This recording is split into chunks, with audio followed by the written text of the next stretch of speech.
weeks before when they were going up against defenses that were ranked pretty low against the run, but they threw it anyway.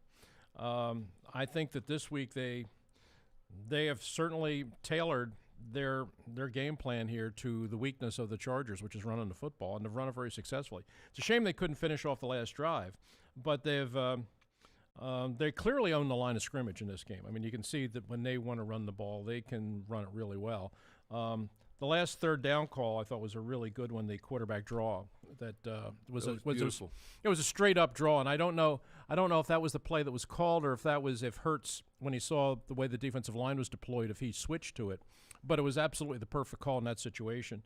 And they turned a 3rd and 5 into a 10-yard run on the quarterback draw. That's good play calling. It's a shame. Hurts had a chance to hit the touchdown pass there. He just sort of threw it late and wide on Smith. But, you know, you're up 10-7. The problem that they've got is they're going to really have to control the clock here, because it looks to me that the Chargers, that Herbert can move the ball pretty much when he wants to. Now, the Eagles have come up with 2 big 4th down stops, but the Chargers, when they're throwing the ball, it looks like they get the matchups they want. It looks like that Herbert's having a good day.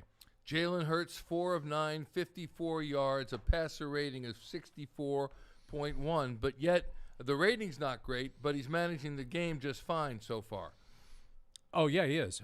Because I think that they're taking a really good approach here in that they feel comfortable running the ball. They feel like they can run the ball. They feel like they have control of the line of scrimmage, and so why not?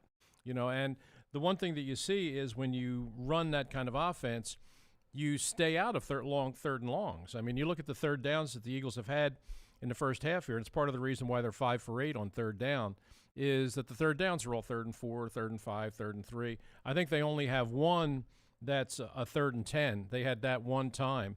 Otherwise, they've all been pretty much 3rd and makeable, and as a result, they've been converting them. And the second quarter, they really had control of the game. Yeah, total yards for the Eagles, 169. They've got 115 net yards rushing, just 54 net yards passing, and hallelujah for that. Let's hope that continues, which would mean they would be carrying the lead in this game. Defensively for the Birds, Ray, what we saw from L.A. is a lot of chunk yardage. They went down the field on their first drive. They started at the 1-yard line, for goodness sakes, went all the way down the field before they tried to go for it on 4th down, and the Eagles stopped them. In fact, the Eagles have made 2 really strong 4th down plays denying the Chargers further yardage, but yet they give up the major yards here. Are you concerned at all about that, or do you think that they buckle down when they need to? Well, they have done that, but I just think they need to tighten up the secondary. I mean, they're giving up too much cushion. They're giving up too many easy throws and too many middle throws. This is one of the things that puzzles me about the Chargers. I really don't understand their offensive conception. I don't understand why they have just basically eliminated the deep ball. I mean, they have turned into a total dink and dunk team. And Justin Herbert can throw the ball the length of the field. I mean, the guy threw 31 touchdown passes last year. I don't know why they don't let him play to his strength. This new offensive coordinator, it's odd to me. I mean, Joe Lombardi, he was the offensive coordinator in New Orleans. And it almost looks like he's brought the Drew Brees playbook with him. And now he's just handed it to Justin Herbert and said, okay, this is what we're going to do. You know, we're going to have you play like a 42-year-old quarterback. I kind of don't understand it. I mean, there's a lot more dimension to their offense that they don't seem to use. Now, they're moving the ball up and down the field with the little dink and dunk passes, but I think they're limiting themselves, and I think they're limiting their quarterback because he's capable of doing a lot more than they're asking him to do. If the second half goes similarly, we don't know about the scoring, but if it goes the same way in terms of tone and tenor, how's this one end? This to me looks like a game that's going to be like it's one big turnover play is going to change it. You know, right now the Eagles have come up with 2 big 4th down stops, which are huge.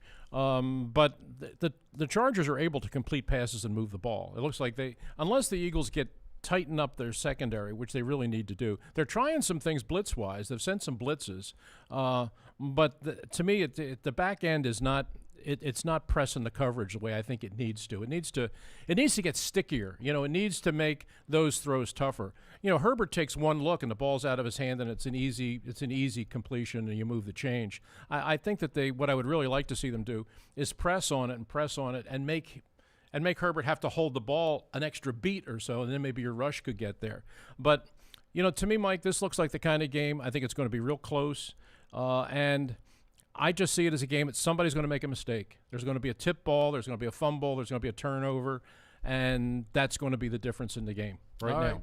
We'll see what happens in the second half. A 10-7 Eagles lead over the San Diego Chargers, Los Angeles Chargers. We remind you, Seth Joyner coming up after the third quarter on Facebook, Twitter, and all your other social media. And then when the clock hits 0, we are back with Eagles post-game live with Ray, with Barrett Brooks, Seth Joyner, and, of course, all the interviews from Lincoln Financial Field as the Eagles try to get their first home win of the season.